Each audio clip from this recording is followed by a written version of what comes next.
2024 সালে এসএসসি শিক্ষার্থী বন্ধুরা, আমার ভিডিওতে তোমাদের সকলকে স্বাগতম।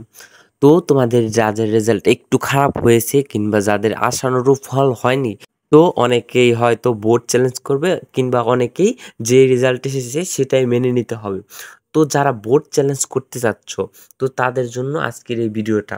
তুমি এই ভিডিওটা দেখে রাখো, তো অবশ্যই তোমার কাজে দেবে। তো আর যাদের রেজাল্টটা আশানুরূপ হয়নি তারাও এই ভিডিওটা দেখো। যেমন তোমার কোনো সাবজেক্টে ৭৯ এসে পড়েছে, তুমি চাইলে ওইটা বোর্ড চ্যালেঞ্জ করতে পারো। তো আর যাদের ফেল এসেছে, যারা মনে করেনি যে তার ফেল আসবে কিন্তু তাও তার ফেল এসে পড়েছে, তো তাদের জন্যই আজকের মূলত এই ভিডিওটা। তো ভিডিওটা সম্পূর্ণ দেখার অনুরোধ রইল। তো দেখো, 2024 সালে এসএসসি পরীক্ষার জন্য পুনর্নিরীক্ষণের নিয়মাবলী অর্থাৎ বোর্ড চ্যালেঞ্জ কিভাবে করবে। তো আবেদন করার সময় 13/5/2024 থেকে 19/5/2024 এই 7 দিনের মধ্যেই তোমাদের আবেদন করতে হবে। তারপরে কয়েকদিন পরে তোমরা তার রেজাল্ট পাবে। তো আবেদন কিভাবে করবে?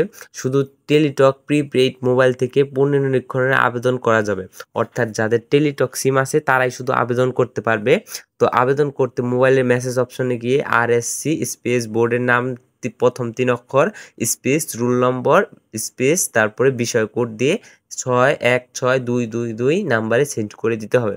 তো যাদের টেলিটক সিম নেই তারা কি করবে? তোমরা যে কোনো কম্পিউটার অপারেটর দোকানে গিয়ে বললেই হবে যে আমার বোর্ড চ্যালেঞ্জ করে দিন। তো সে তোমাকে বোর্ড চ্যালেঞ্জ করে দেবে।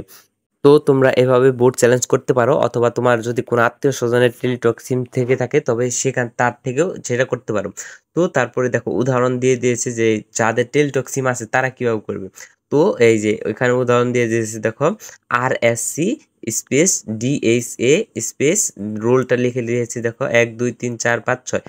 তোমার রোলটা লিখবে আর তারপর যেই বিষয়ের জন্য এই বোর্ড চ্যালেঞ্জ করতে চাচ্ছ সেই বিষয় কোডটা লিখবে। অর্থাৎ তোমার যদি এই বিষয় কোড ধরো এই তুমি গণিতের জন্য করতে চাচ্ছ, তাহলে গণিতের যে বিষয় কোড অর্থাৎ 109, তো এই 109টা হবে বিষয় কোড। তো ওইটা লিখে তারপরে পাঠিয়ে দিতে হবে বোর্ডে। তুমি যদি একাধিক সাবজেক্টে বোর্ড চ্যালেঞ্জ করতে চাও তাহলে এই যে নিয়ম দেওয়া আছে, দেখো এখানে RSC তারপর স্পেস ঢাকা তারপর স্পেস তুমি তোমার কিন্তু এই বোর্ডের নামের প্রথম 3 অক্ষর দিবে। আর এগুলো আমি ডেসক্রিপশন বক্সে আমার দিয়ে রেখেছি, সেখান থেকেও চাইলে তুমি দেখে নিতে পারো তোমার বোর্ডের প্রথম 3 অক্ষর কি। তো স্পেস তারপর রোল দিবে, তারপরে তোমার যেই বিষয়গুলোতে বোর্ড চ্যালেঞ্জ করতে চাচ্ছ অর্থাৎ গণিত, বাংলা, এই ইংরেজি প্রথম পত্র যেগুলো করবে সেগুলোর বিষয় কোডগুলো লিখবে। তারপরে রইলো বাকি, এটার জন্য কোনো টাকা লাগবে কিনা। হ্যাঁ, এটার জন্য প্রতি বিষয়ের পত্রের প্রতি বিষয় না, প্রতি পত্রের জন্য 150 টাকা করে লাগবে। তো ওই 150 টাকা করে পাঠালেই তোমার বোর্ডের থেকে ওই নাম্বার পুনর্নিরীক্ষণভাবে দেখা হবে। তো এটার ফার্স্টে এই মেসেজটা পাঠানোর পরে বোর্ড থেকে একটা SMS হবে, সেখান থেকে একটা পিনকোড দিলেই তো তোমার ওই পুনর্নিরীক্ষণের জন্য এই শিওর হয়ে যাবে।